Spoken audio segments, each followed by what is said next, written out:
Hello, and welcome to Revolutions. Episode 11.27, The Revolutionary Underground. Last week was a truly explosive episode in the Martian Revolution.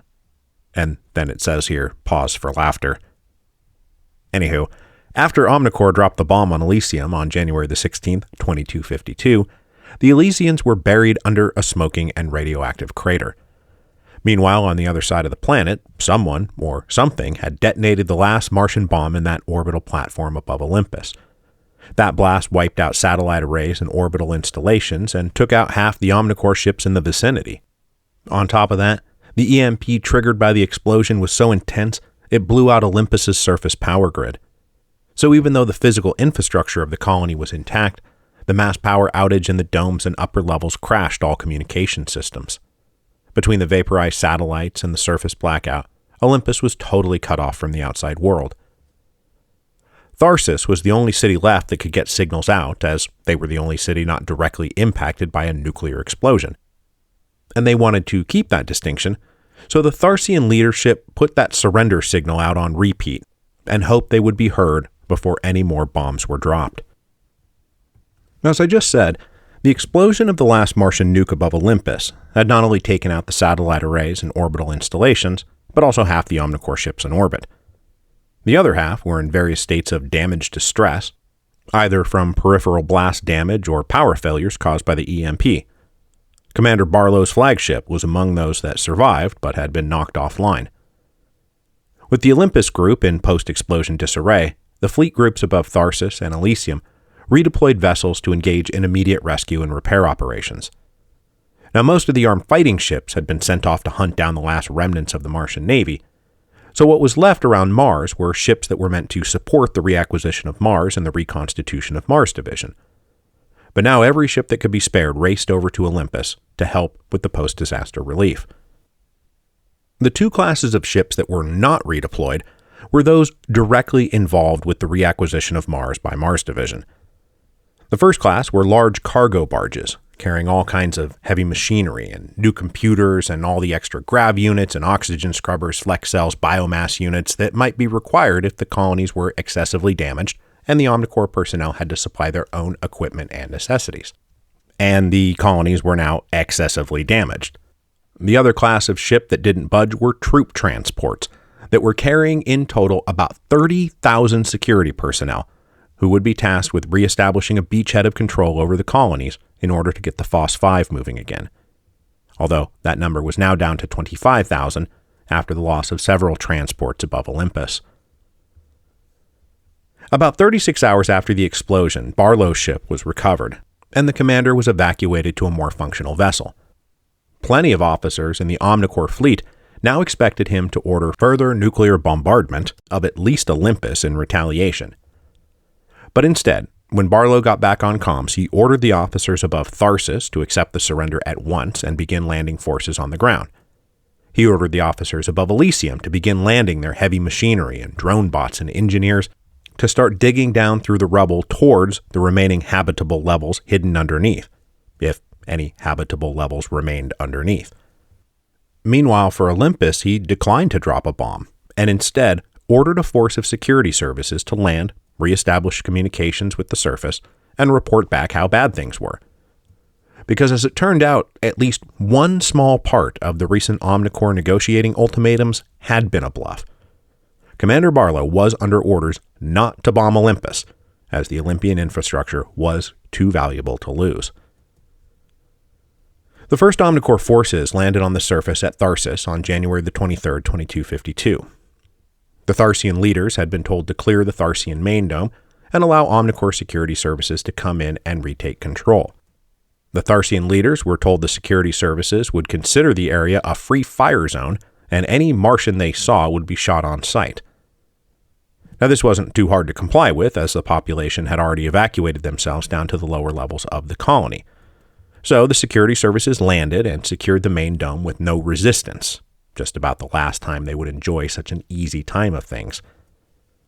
With that accomplished, Omnicore executives, administrators, and supervisors started arriving, led by Jan Gilliand, an A-class executive who was not just a Martian, but a Tharsian Martian. He'd been born and raised in Tharsus. Gilliand had served Omnicore loyally his whole life, and he joined the Martians that exiled themselves to Earth after the Revolution of 47. Well, now he was back home with a brief to do one thing and one thing only: get Phos 5 flowing back to Earth.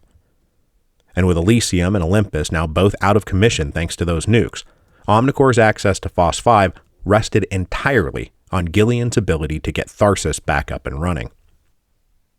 On the other side of the planet, Omnicore landed their first personnel at Alisium on February the 1st, 2252. Unlike Tharsus, they did not have any ability to communicate with those under the crater. Nor did they need much worry about Martian resistance or attacks. The Elysians were fully buried. So at first, Omnicore landed heavy machinery, drone bots, and engineers. They commenced digging down through the rubble at the former spot of the Elysian Center Dome.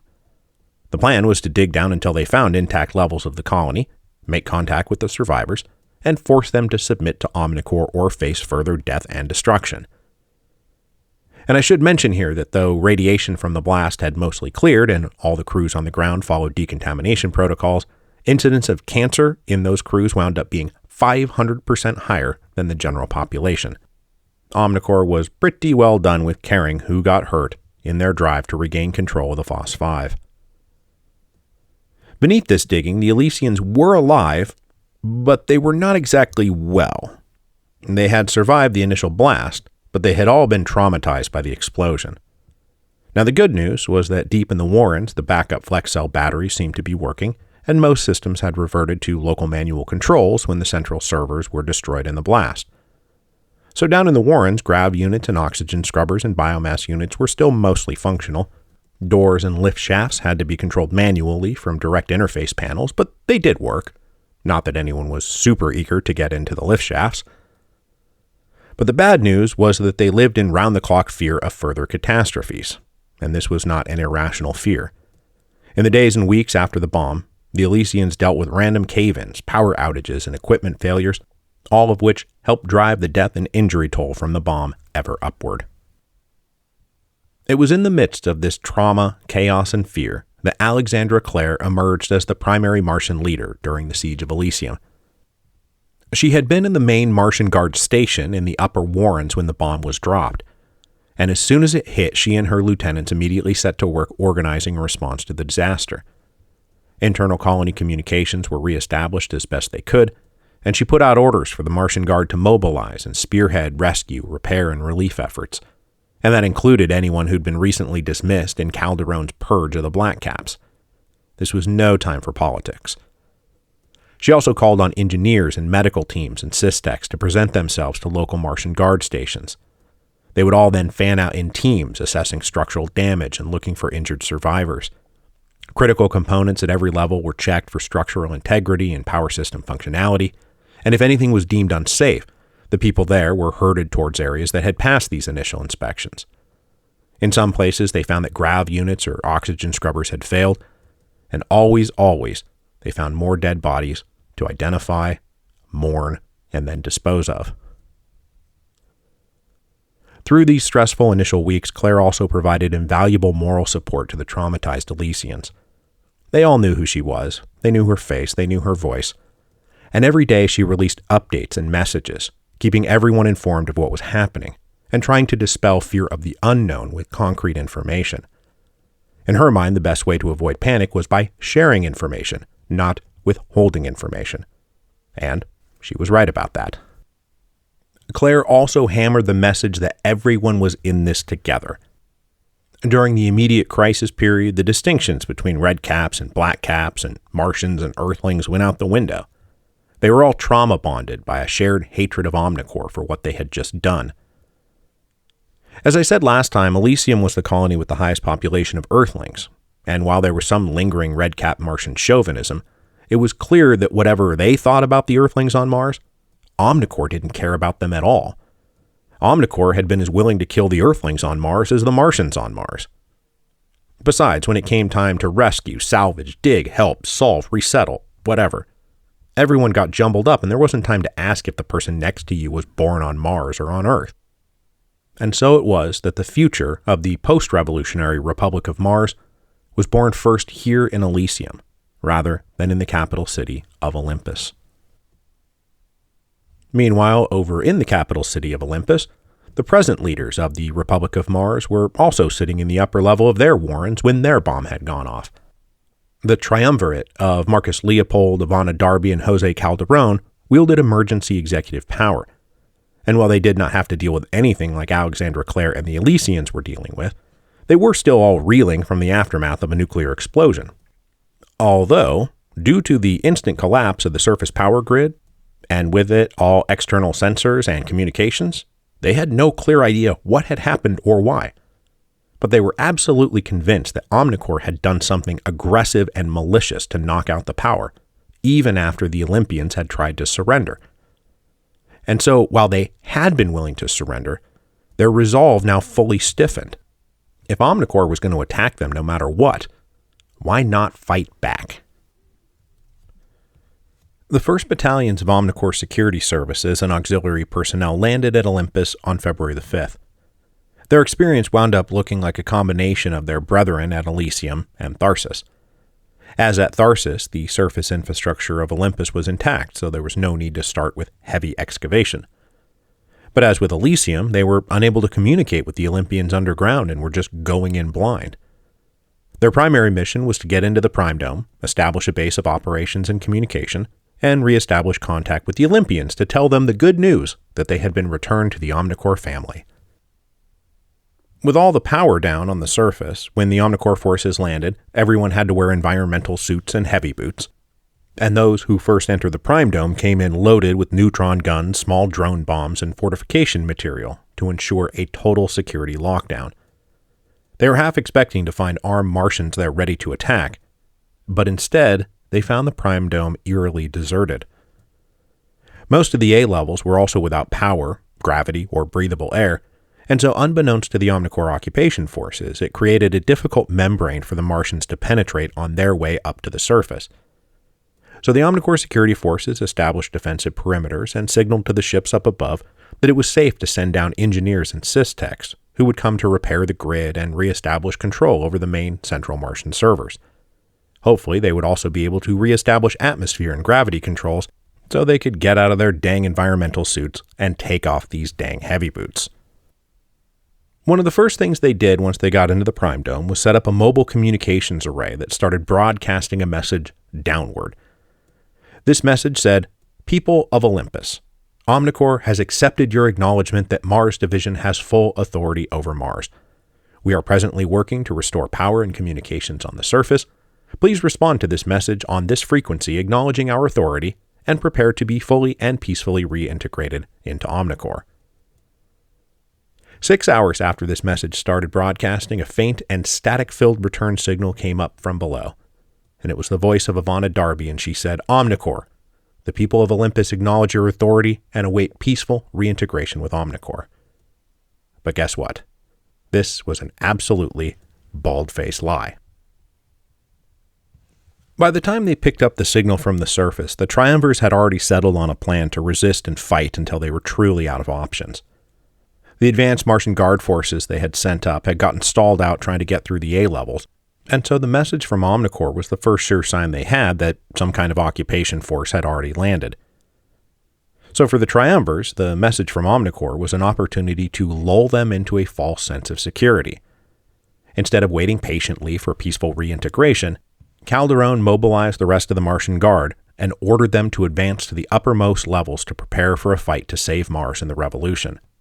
They were ordered to mass in the upper B levels, the last levels still powered up and fully functional. While the Olympians waited for their chance to attack, the first shots of the occupation of Tharsus rang out on February the 12th. To prepare for the arrival of Omnicore, the Martian guard in Tharsus had been ordered to stand down. Many in the guard followed this order under the impression that they really didn't have much of a choice. There was yet no word from Alisium or Olympus, and for all they knew, they were the last colony still standing. Let's face it, if Omnicore is willing to destroy what it cannot have, then what's the point of resisting?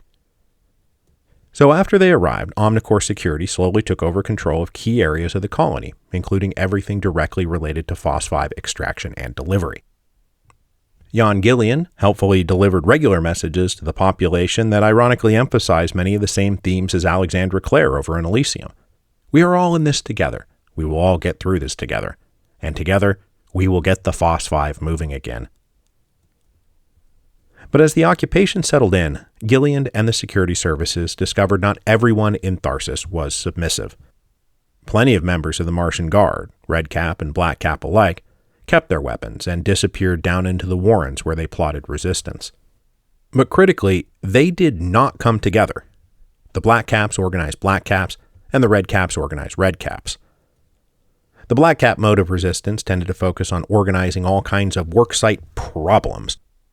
Many Black Caps had feigned submission to Omnicore and were now embedded with work crews where they orchestrated and spread accidents and malfunctions that would slow or even stop work and drive Omnicore administrators crazy. Meanwhile, the Red Caps tended to be more confrontational and combative. On February the 12th, Gillian came down to inspect an extraction site, and his team was ambushed on the way back up by a small group of Red Cap resistance fighters. Gillian himself got away from the resulting firefight, but it was the first sign that things were not going to be as easy as he hoped. And indeed, it would only get worse from here as the Red Cap resistance was about to embark on a campaign of bombings and assassinations that would lead to serious discussions of whether Gillian should pull all the Omnicore forces out and just bomb Tharsus into submission. But by the time those discussions were being had, Omnicore was in a real bind as Tharsus remained the only functional producer of Phos-5, and Olympus was about to turn into a huge mess.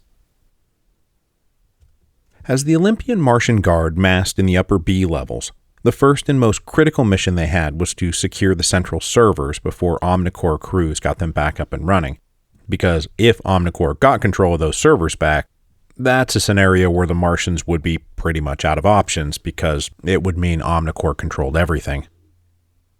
The central servers were housed inside secure facilities on the lower A levels in an area currently without power, grav units, or oxygen scrubbers.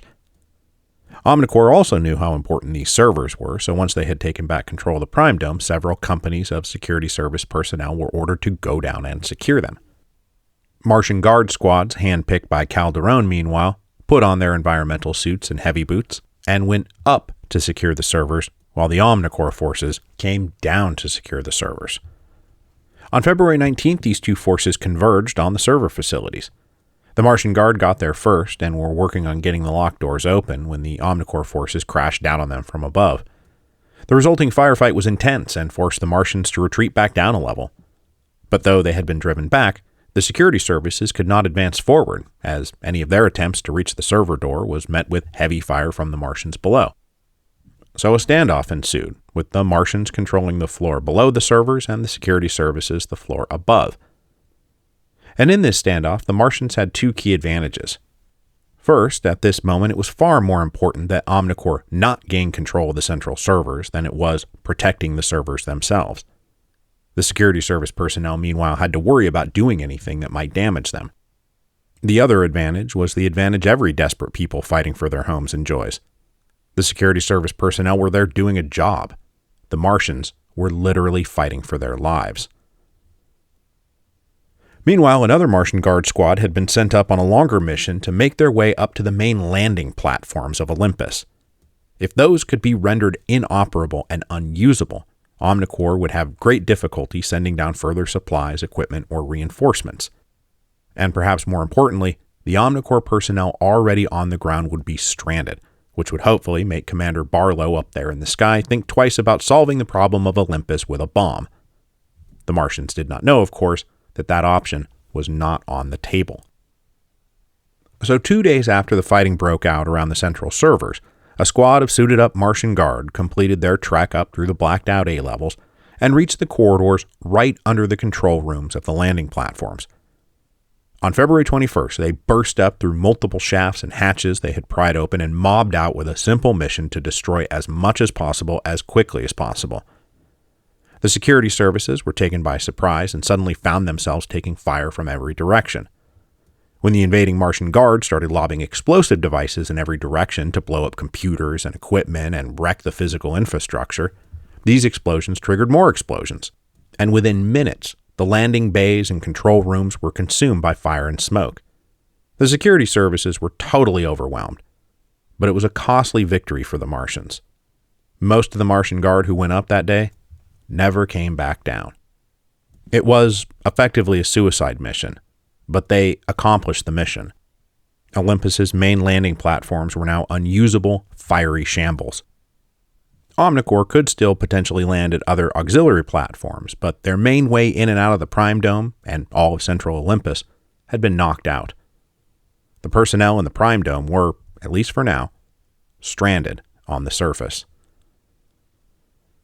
In response to all this, Omnicore sent further messages down into the depths of Olympus. This is unacceptable. You must cease and desist at once. You are putting everyone's lives at risk. If you do not cease, we will not be held responsible for the consequences, etc., etc., etc. The Martians down below did not respond to a single one of these messages. Over in Olympus, meanwhile, Omnicore was also discovering that nuclear bombs were not even enough to break the spirit of the Martians. After weeks of round-the-clock digging, the Omnicore heavy excavators finally approached the relatively intact levels of the colony around what used to be the lower B levels. The Elysian Martian Guard had pushed up and explored the upper bounds of the surviving levels, and even though the external sensors and communications array obviously did not exist, they knew something was going on up there because they could hear it. Something big, something mechanical, and something that was getting louder. They correctly surmised that Omnicore was digging down into them. These reports set off a furious debate among the leaders in Alisium who had gathered around Alexandra Clare. Some said, "This is great. Now we can say, we don't pose a threat to you. We need all the engineering, medical, and humanitarian relief you can get down here, and we need it right away." But others said, "No, absolutely not. I would rather die than go back to Omnicore. If we surrender, we'll just return to miserable lives as FOSS-5 wage slaves from now until the end of time. No, either the revolution lives or the revolution dies, but the revolution does not give up." And then the Omnicore excavators got close enough that the Elysians got their first signal from the outside world since the bomb had been dropped. It was basically the same message that had been delivered to the Olympians. "People of Elysium, Mars Division has achieved full authority over Mars. We are working to dig down and deliver humanitarian relief. Please respond to this message on this frequency, acknowledging our authority, and prepare to be fully and peacefully reintegrated with Omnicore." But as with the Olympians, the Elysians came to the conclusion that Omnicore had already shown their true colors. As likely as not, if they passively allowed Omnicore to retake control of the colony, the reprisals and reckoning would be vast and deep. Every Martian in any position of authority had to assume they'd be summarily executed if they fell into Omnicore's hands. Hell, for all they knew, at this point Omnicore's plan was to wipe them all out in one genocidal wave and then repopulate the colony with new workers from Earth. So they did not respond to Omnicore's message at all. Instead, Alexandra Clare ordered everyone to pull back to the Warrens, and they started building barricades to block all access to the levels above. They had power. They had food, they had water, they had air, they had gravity. And if they had to, they would stay there forever. Or at least until Omnicore decided to do something drastic like nuke them again. But it was real better to die on your feet than live on your knees time in the Martian city of Elysium. When the Omnicore excavation crews took sensor soundings, they discovered they'd finally hit intact levels of Elysium, and they could stop digging.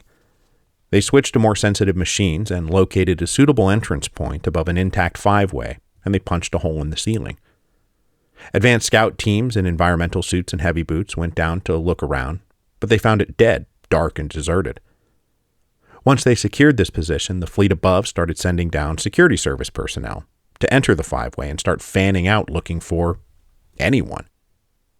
But as these units fanned out, they found all the B-level corridors totally empty.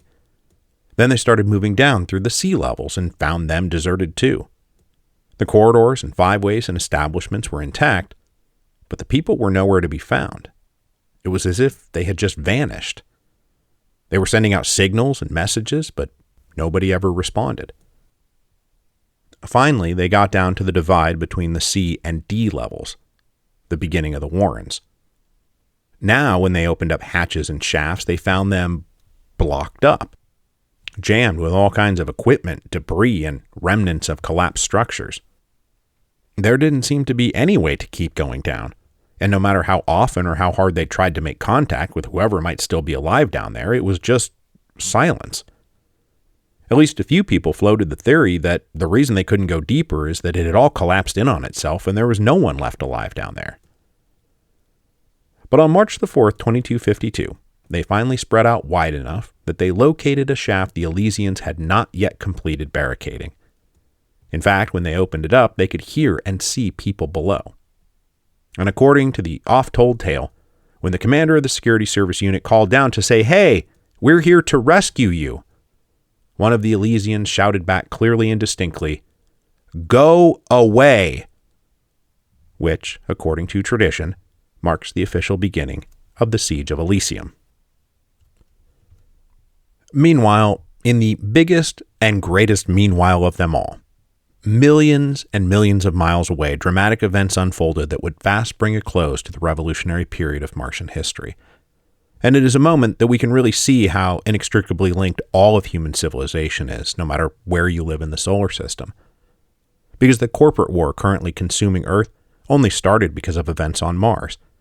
And now it would be events on Earth that finally set the Martians free once and for all. After their smashing victory in what is officially called the Battle of Luna, but which is better known to us as the Disaster, it looked like Omnicore was on its way to winning the corporate war. 3 core space facilities had been wiped out or captured. Their satellite arrays had been targeted and destroyed, which seemed like a fatal blow to their war effort down on Earth. And so it would have been. 3 Corps was getting routed in all 3 of the major theaters in early 2252 when suddenly Omnicore was forced to stop dead in their tracks. Why? Well, the critical data processing servers that underpin Omnicore's entire network of computer systems was located in heavily fortified server farms in Nairobi. These were some of the most impregnable facilities on planet Earth and were basically impossible to capture by force. At least by an outside force. Because inside these server farms were not just miles and miles of servers, but miles and miles of African sys-techs hunched over workstations performing the actual human labor these servers needed to continue functioning and processing the data Omnicore needed them to process. These African sys-techs were not D-class employees. They were a class of employee that did not even exist on Mars. The F-class. In the old-style parlance, we would have called them slaves.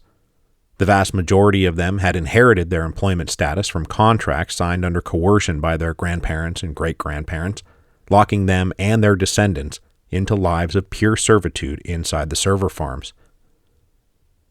But with the advent of the corporate war and the destructive chaos that ensued, management of the Nairobi server farms became simultaneously sloppier and crueler. The F-class African sys-techs were forced to work harder than ever to support the war effort, but they were being overseen by administrators who were themselves being pushed to the limit and who were exhausted and resentful. But more than anything else, they were careless. On March the 30th, 2252, a group of sys-techs around a leader named Yavanga Nainya rose up in revolt inside the Nairobi server farms. The F-class uprising would quickly spread throughout the farms in waves of insurrectionary violence. All work stopped, and the servers themselves were knocked offline or destroyed. It was as if Omnicore's brain suddenly fell into a coma, and just like that, they were as blind and deaf as 3 Corps, unable to move or function or do anything really, let alone fight a war. Now, the full and complete story of the Nairobi Revolution will have to wait for another day, because I just compressed an awful lot of history into a handful of sentences, and obviously the Nairobi Revolution basically marks the beginning of the end of the corporate age on Earth. But for now, we must stay focused on what this will mean for Mars. And what it will mean for Mars is that Omnicore's invasion forces will be left completely stranded. They will have no hope of resupply, reinforcement, and pretty soon, no hope of any communications from Earth at all. So caught out there alone fighting hostile Martians for God knows now what purpose, morale will drain from the occupation forces and give the Martians the final opening they will need to complete their revolution. But the successful end of the Martian Revolution will not be all happy celebrations, because with the end of Omnicore coming nigh, the Martians will have to decide who is going to lead Mars into their new, free, and independent future, and this will prove to be a prize very much worth killing for.